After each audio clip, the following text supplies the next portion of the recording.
Assalamualaikum warahmatullahi wabarakatuh.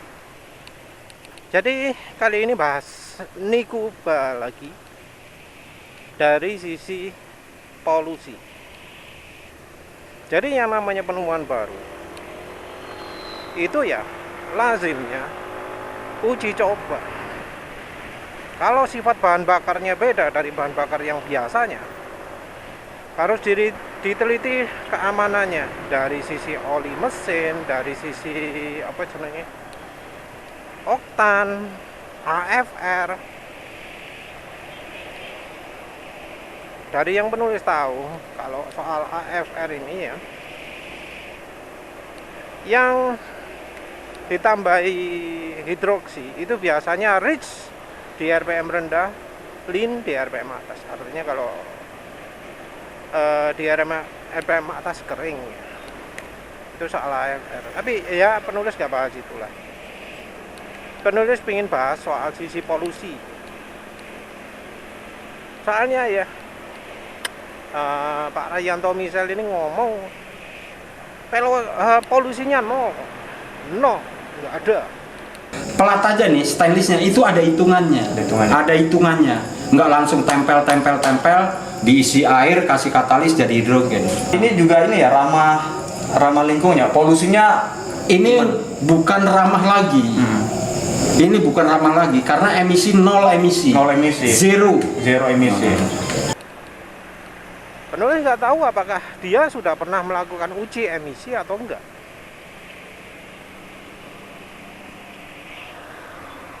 Yang jelas kalau yang dihasilkannya adalah hidrogen, ya sesuai dengan klaimnya ya bahwa Nikuba ini elektrolisis yang akan menghasilkan hidrogen ini akan jadi bahan bakar. Kalau berdasarkan klaim tersebut, memang bahan bakar hidrogen itu tidak menghasilkan karbon, nggak menghasilkan polusi karbon. Kalau untuk kendaraan, untuk motor, polusi karbon itu biasanya berupa HC dan CO dan CO2. Nggak ada hidrokarbon, nggak ada karbon monoksida. Nggak ada itu, karena nggak ada karbonnya. Tapi ya, penulis tadi cari yang menggunakan bahan bakar hidrogen itu akan mempunyai keluaran nitrogen oxide yang besar, NOx yang besar, dan ini masalah besar karena NOx juga polusi.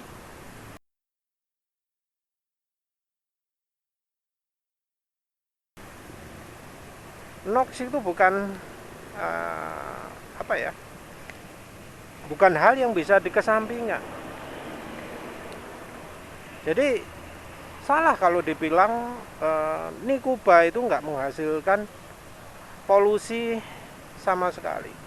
Selama yang masuk di mesin itu masih menghirup udara dari luar, maka Nikuba itu akan menghasilkan polusi dari nitrogen yang ada di udara. Jadi nitrogen yang ada di udara itu begitu ikut dalam proses pembakaran bisa menciptakan nitrogen oxide. Dan dari desain yang selangnya dimasukkan sebelum karbu itu pasti pakai udara luar. Udara luar masih masuk ke dalam mesin. Jadi kalau ngomong tanpa polusi, wah wis rasanya itu wis aneh sama sekali ya. Aneh, betul-betul aneh kalau sampai nggak ada nitrogen oxide-nya. Entah Pak Arianto Misel sudah uji emisi atau enggak. Uji emisinya juga di mana juga nggak jelas disebutkan. Tapi kalau sampai mengklaim bebas dari emisi itu salah ya. Ya, penulis juga belum tahu apakah alatnya akan menghasilkan ozon, O3. O3 ini merupakan polusi juga yang bikin paru-paru itu terasa panas kalau terlalu banyak.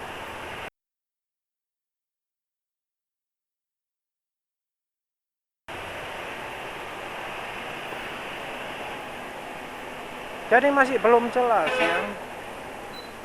Ngomong ngeklaim tanpa polusi itu apakah sudah diuji? Apakah sudah melakukan mesin uji emisi? Harusnya itu diuji dulu. Dan penulis apa ya, ragu Nikuba itu bebas 100% dari polusi. Rasanya masih ada.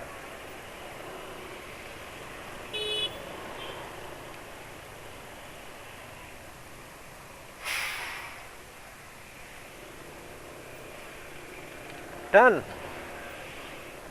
yang menulis tahu ya, ada video dari Arianto Misel, channelnya Arianto Misel, yang menunjukkan bahwa gas keluaran dari alatnya itu berasap.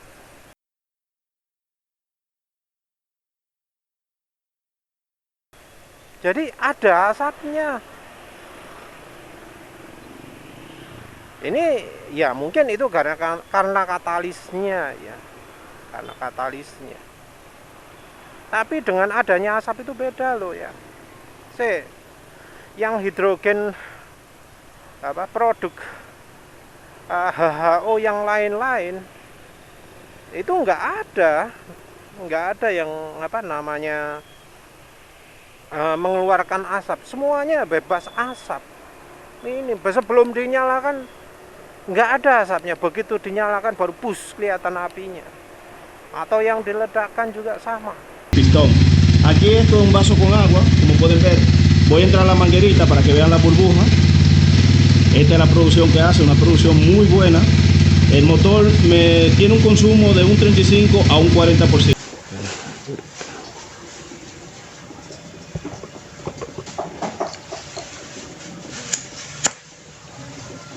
Nyala untuk Air sabun biar gelembungnya terperangkap.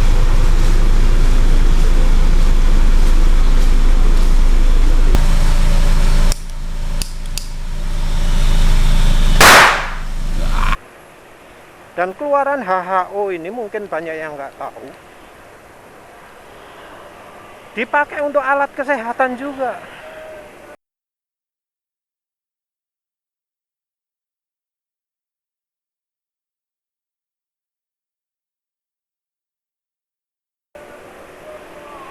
Dipakai untuk alat menyembuhkan penyakit paru, menyembuhkan COVID. Dan mereka yang memproduksi itu berani membuktikan dan menunjukkan sendiri.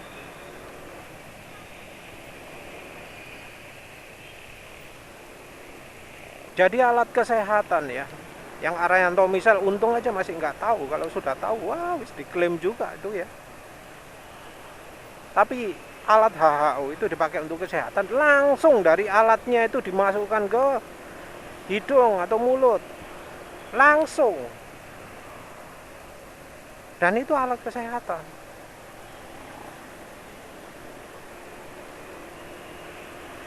Mungkin ada variasi lain lagi, yaitu hasil airnya ya.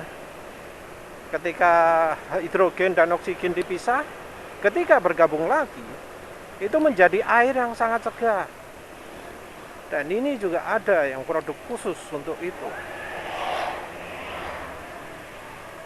Ada produk khusus yang memisahkan air secara elektrolisis dan menggabungkannya sehingga menjadi air yang menyehatkan. Itu ada juga. Nah, balik lagi ke produknya Arianto Misel itu. Ada asap, itu tanda ada sesuatu pada keluarannya. Ada sesuatu, asap itu menunjukkan adanya partikel. Entah walau disebut ngomong bebas logam berat atau apalah ya, ngomongnya apa 600 ton lah, 400 ton air gitu ya, yang 600 ton dibuang karena ada logam besi beratnya. Wes gak ngurus soal itu. Tapi yang jelas keluarannya Nikuba, alat yang terpampang di channel Arianto Misel, alatnya juga disebut jelas Nikuba, itu menghasilkan asap. Asap adalah ciri partikel. Kalau mungkin ragu, di oli-oli itu kan ada yang namanya apa? Spasia, sulfated ash. Nah, kalau oli yang bikin asap banyak, itu spasnya gede.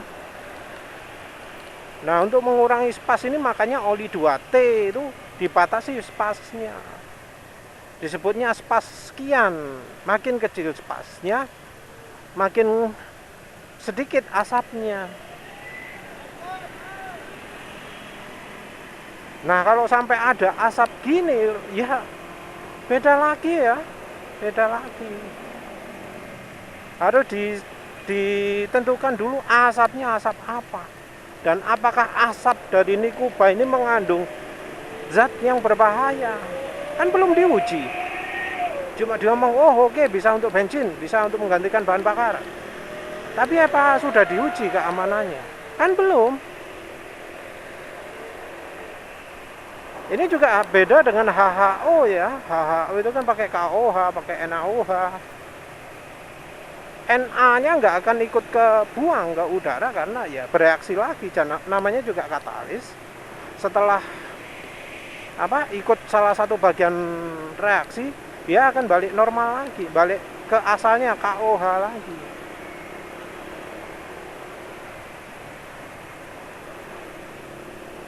Nah, ini enggak.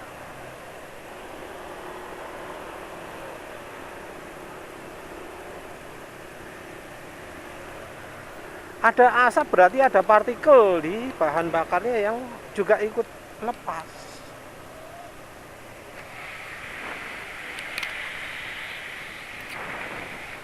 Entah apakah itu pakai metanol, kah etanol, kah pakai apa jenenge asam nitrat kah. Kita nggak tahu. Penulis juga jadi nggak yakin apa produknya Arianto Misel ini bisa dijual ke publik. Karena dari sisi keamanan, sisi kesehatan itu juga belum diuji. Misalnya apa yang terjadi kalau misalnya uapnya itu keluar terus-menerus, kan keluarnya itu konstan toh ya. Nah, kalau yang berlebih gimana? Misalnya nggak kesedot sama apa jenenge, sama karbunya, itu gimana nasibnya? Kalau terus ngumpul, apa jadi bom nanti? Kalau misalnya ada mobil diparkir, dipanasi gitu ya, 5 menit, gasnya bocor ke atap, terus ada orang merokok masuk ruangan. Apa yang terjadi?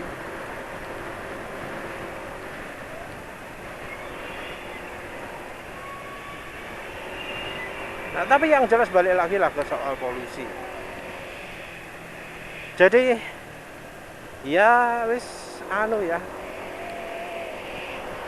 Belum tentu alatnya itu bebas polusi. Dari sisi kalau keluarnya dihitung dari hidrogen saja, itu sudah disebut bahwa bahan bakar hidrogen emang bersih, nggak ada karbonnya. Tapi polusi NOx-nya banyak. Nah, apa yang bisa dilakukan?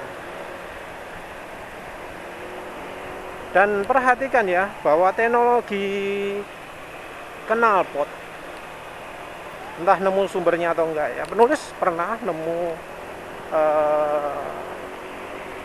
knalpotnya suatu mobil ya, itu bisa mengurangi kadar NOx. Demi untuk mengurangi NOx, nitrogen oxide, itu bahan bakarnya sengaja dibuat boros. Nggak boleh terlalu irit, harus dibuat agak boros sedikit biar NOx-nya itu berkurang, nitrogen oxide-nya berkurang. Jadi mungkin ini ya yang termasuk dari alat kecurangan uji emisi ya. Jadi untuk uji emisi itu kan ada NOx-nya juga. Dan untuk mengurangi NOx itu nggak boleh irit. Padahal konsumen butuhnya irit. Jadinya kalau sedang dilakukan uji dibuat poros sehingga NOx-nya berkurang. Tapi begitu dipakai jalan NOx-nya nambah besar gitu. Tapi lupa ya, nanti penulis cari apa benar soal NOx ya. Soal nitrogen oxide-nya yang berlebihan. Nanti penulis cari ya. Kasus dieselgate-nya VW. Terus sekarang dieselgate-nya Suzuki. Tapi balik lagi ya, kendaraan yang bahan bakarnya hidrogen itu nggak bebas dari polusi. Tapi ya ada penelitian yang menunjukkan bahwa kendaraan yang menggunakan bahan bakar menggunakan campuran apa jenenge? Menggunakan campuran HHO itu bisa lebih minim polusinya.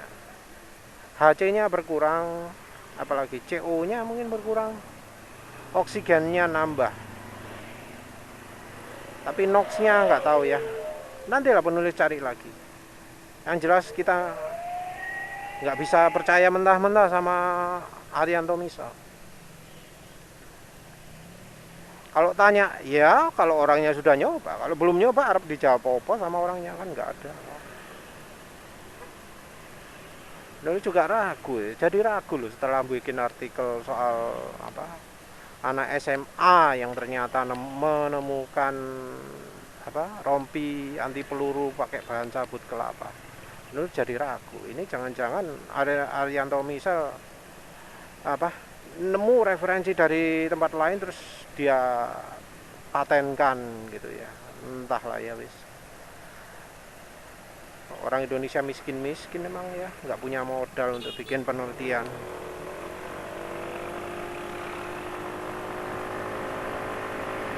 Ya wis lah, tanya itu aja ya. Ya yang jelas polusi itu tetap harus diteliti lagi. Ya wes begitu saja. Terima kasih sudah menonton. Assalamualaikum warahmatullahi wabarakatuh.